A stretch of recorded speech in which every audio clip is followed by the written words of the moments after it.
يعش أبد الدهر بين الحفر، فعجت بقلبي دماء الشباب، وضجت بصدري رياح أخر، وأطرقت أصغي لقصف الرعود وعزف الرياح ووقع المطر. وقالت لي الأرض لما سألت: أيا أم هل تكرهين البشر؟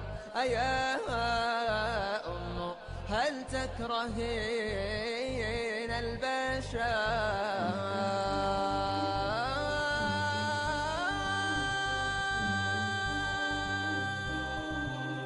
ومن لا يحب صعود الجبال يعش أبد الدهر بين الحفر، فعجت بقلبي دماء الشباب، وضجت بصدري رياح أخر، وأطرقت أصغي لقصف الرعود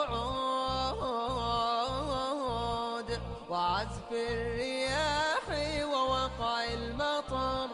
وقالت لي الأرض لما سألت: أيا أم هل تكرهين البشر؟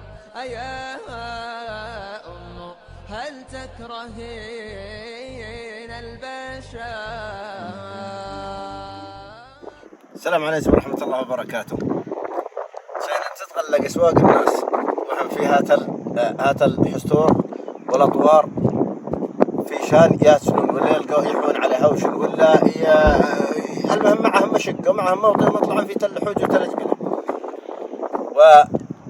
وطبعا نحن الآن في منطقة الريث. أهلا وسهلا بكم، وسعدنا بصحبة يعني مجموعة من الشباب على رأسهم الأستاذ فيصل بداوي الريثي. نحن الآن على ضفة أو على حقيقة على شفا جرف هار، إن شاء الله ما يكون هار، على وادي نجم. من الأشياء القصص التي أيضا عاصرها ابن هذا المكان والأماكن المشابهة أن الأغنام كانت الماعز على وجه الخصوص، الأغنام نتكلم عن ذوات القرون، كانت رشيقة جدا بحيث تصل إلى الأماكن الوعرة، فكانت تأتي في الصخور وفي منعطفاتها وفي ما يسمى المطفات وما شابه ذلك، فتختبئ من المطر أو كذا. أحيانا تعلق هناك ما تستطيع أن تعود، فيأتي صاحب المواشي ويحرص على أن يستعيدها.